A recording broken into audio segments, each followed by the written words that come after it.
Tia is a technology company. We've been around globally since 1986. So it's actually a dinosaur in that space. But in Africa, our first customer was at the time Mutual and Federal Insurance Company way back in 2006.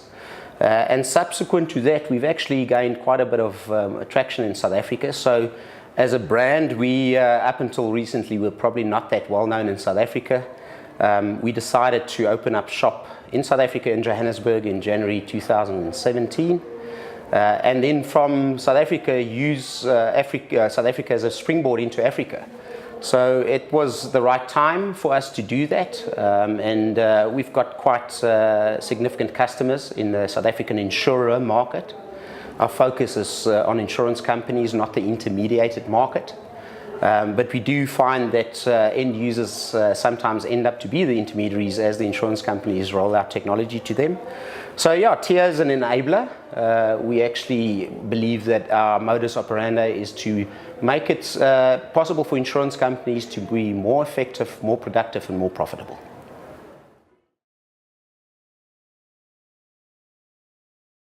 Tim, this is my 20th consecutive conference. And I was saying to somebody last night, I remember us standing in a little venue, maybe 100 people drinking a couple of beers and talking about what's happening in the industry way back when.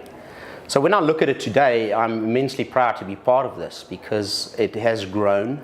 It's good to see that there are new companies involved. There's a lot of new faces. There's a lot of young people joining as well.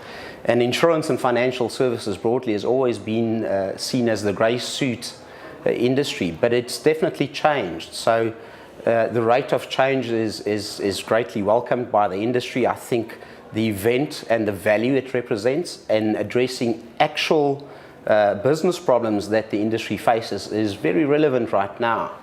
You know, we tend to get to conferences where they speak about global trends developing and all those. I think there's enough local trends developing that we need to address as an industry. So these events are very valuable from us from a vendor perspective.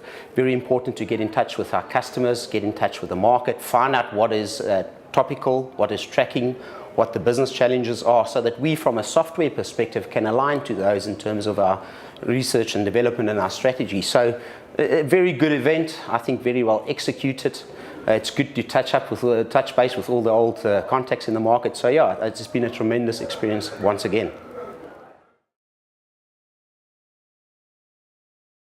I think disruption, gets a lot of good and bad press, and I think, all the examples that get given about Uber and, the other disruptors in the market are typically from outside the market. That is very well true. I think that one needs to start thinking about the consumer. The consumer is the ultimate disruptor. It's not from a commodity point of view. I think consumers are now being put in the driving seat. And if you think about a consumer being your client as the disruptor, it worries a lot of people. From Tia perspective, we've got the benefit that we've got global customers in different geographies. We've got customers in 23 countries, and we see how they adopt changes in their organization to counter, fight, or embrace disruption. And it all depends on which position you sit with. So I, for one, believe that disruption is going to improve service levels going forward, because the non-traditionalists will come out and play in spaces where typically the traditional players were very active in and look at market share. The way in which they do that, and there's only actually one way they can do it, is by means of technology. So technology is now enabling disruptors to penetrate deeper, to offer quicker time to market, richer products. So it's a very exciting time. I think it's not a question of is disruption going to change the market? It is how quickly it's going to change the market. And the longer it takes for companies to devise a strategy or come up with a strategy to either adopt or fight it, will determine how successful that's going to be. But it's here to stay, and from an industry perspective, we welcome it. From a technology perspective, we enable it. So we've got disruptors as clients, not in South Africa, but in Europe. And there we've actually seen where they've come out with very high levels of innovation and digitization to drive that. And at the very least, I would think that disruption is going to drive down the cost of technology. because they're using and leveraging other means of technology. You know, if you think about the Uber examples given and the Airbnb examples given, it's around social interactions and leveraging the platforms that are out there. Where in the past, the insurance companies built their own platforms, their own data, and they keep it very close to them. It's now about sharing that around for the greater good of everybody. So, yeah, disruption. I think the debate part is interesting because there's a lot of opinions around that. But change is, the thing that we've been talking about at this conference for a couple of years. And I can see the change. I can see the change in attitude around what we should be doing. And the rate of change is the alarming factor right now for me. Tim, yes, I think there is definitely, it's always a debate around that. Let me start off by saying that the local vendors in our space do a tremendous job. And the local vendors typically model their offering around South African requirements. As a global player, we've got the benefit of having access to global markets, a lot of innovation in those markets, and I'm not suggesting by any means that South Africa is trailing behind. We've got examples where South Africa is actually setting the pace. But when you look at that and you look at insurance processing or the processing of insurance in an insurance company, we've got global customers. We need to design and bring to market a product that is acceptable and usable by the broader range of customers, including in South Africa. So when you compare the cost that international vendor would have to invest in research and development to make sure that the solution is of use across multiple territories, it's vast investment, and that investment needs to be recovered. So when you compare our R&D cost to a local vendor's cost, yes, there is a significant difference. But I always believe that it's fit for purpose type of a debate. And yes, insurance companies do have specific requirements, and unfortunately there are not many instances right now in South Africa where insurance companies run South African technology for the full core functionality of an insurance company, and hence international players are coming to the market. So yes, it's because we actually do our R&D in euros, and we expect our South African companies to pay in rands, and that does make it more expensive. So it is a fit for purpose type discussion, and ultimately price equals value. So unless you can get to that point where you can explain away the cost by adding incremental value to the operation of an insurance company, the cost will always remain a debate. So we address it by matching value to price.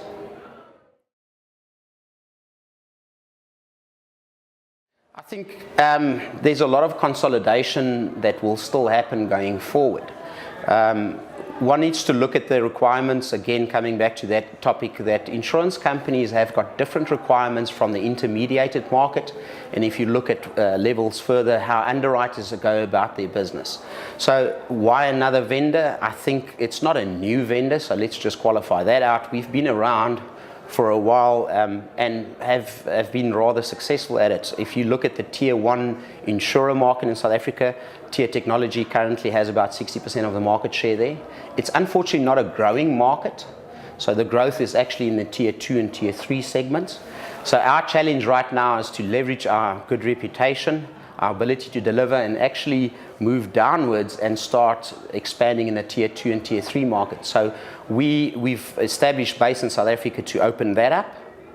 So going forward, we'd like to see ourselves becoming more appealing to the tier 2 and tier 3 market insurance companies, where, considering their scale, their size, and their gross written premium, that you can't push down very expensive functionally rich solutions to them when they're only going to use 20 or 30% of the functionality. So our challenge right now is rather not to be a new brand in South Africa, but to start playing at all the levels.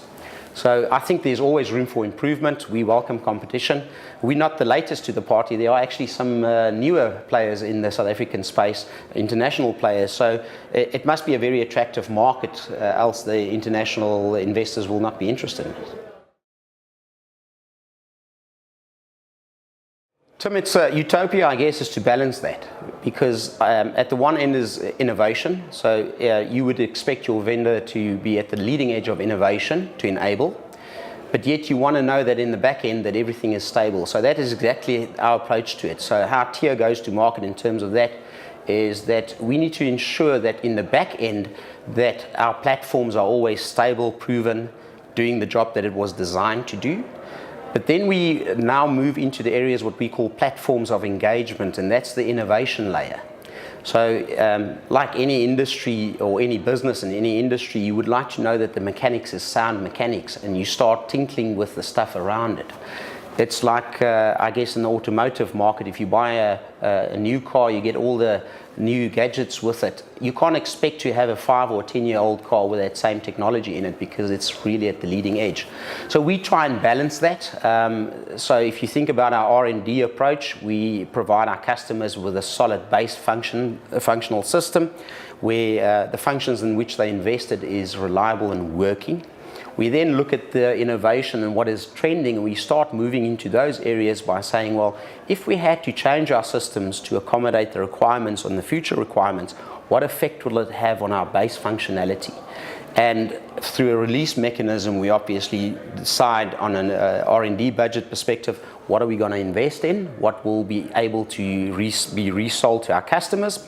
We invest in that, we build that functionality, and there's a whole lot of regression testing going ahead and saying, well, without sacrificing the back end and the rigid back end that what it's supposed to do, what can we enhance and how can we bring innovation to the market with that? So if you look at what telematics have done in the insurance company of late, if you look at social media and the effect that that has, we obviously have to be sure that our customers can leverage that and from the core system. So we build these paths out to these platforms of engagement, and when we make sure that when that business gets generated from whatever platform and comes back into base, that the system works as it was designed to do.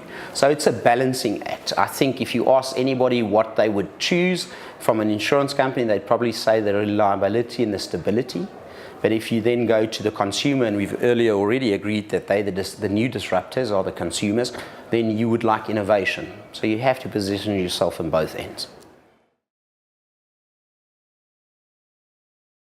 There's two elements to that. I think the one thing is that we all agree at forums like the insurance conference that there is a skills shortage in the insurance industry in South Africa. It is actually interesting that we only see that in South Africa. If you look in the European market, there's not a big skills shortage there. So we absolutely have got the responsibility to grow the resource pool and the skills in this market. So we are, and it's not an international challenge, the local companies grapple with this as well. So to that end, we are starting now to build a local competency, a local office, and we are looking with our partners, with our clients, to look at internship programs. We're looking to take the young, bright things coming out of universities, equipping them with the tools they'll need, giving them practical work experience with our customers, and then opening them up to the job market, giving our customers a first right of refusal, if you want to choose that, to employ them, but then to build more people into the market, people that could eke out a living for themselves. And I think that we will see that over time that the imbalance or the balance will shift back, where we will have more people who are interested and excited about the insurance industry. I remember very well when I came out of university, I was introduced to our family broker because he's done the business of the family forever and a day. And meeting him and taking the obligatory insurances with him at the time, because I didn't know any better. Right now, if you ask my children, and they're still very young, about an insurance intermediary, they'll probably Google it and they'll find somebody on the internet. So that's how it changes. So you can't approach our business still in the legacy way. And I think by bringing young people in with young thinking and digitally native experience, you will have to adapt your delivery channels in that space as well. So I'm very excited about it. I see a lot of young people around. I see a lot of energized people around. So it gives me hope. I think in terms of tier strategy, as in South Africa specifically, so as we want to stabilize, we first man on the ground type of approach. We're now going to go through a quite aggressive growth exercise where we're looking to bring new people into the business, improve our service offering to our customers, bring new product to market. We will then stabilize that in the medium term, and then, as I said earlier, we're looking to use it as a springboard into Africa.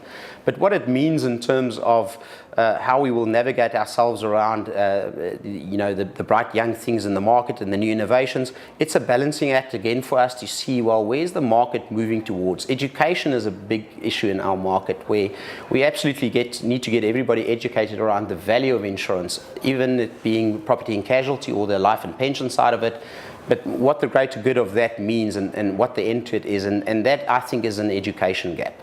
So we would like to see that our company gets involved in that space as well. I think the opportunities will be abundant for the guys that are ready to react. The time for debate is frankly over. We always talk about debate. It's now time for action. And I think the guys who take action first are the guys that will have the results and see the results that they're looking for. Innovation is one of those things that you need to keep on investing in. You can't just invest in it once and then sit back for 10 years and then make another investment. So where we are right now is continuous investment in that, continuous research in that, and then continuous improvement. And that is a cycle that any business needs to adopt right now to survive. We engage with a lot of insurance companies that say, well, we've done this 5 years ago. Frankly, that's not good enough anymore. It's a daily investment they have to make, not only in technology, but their people development, the education around it. So it's very exciting right now for us. Where will it put us in 2-3 years' time? I'd hope to catch up with you guys again in 3 years' time and say to you it all happened the way we predicted it would happen.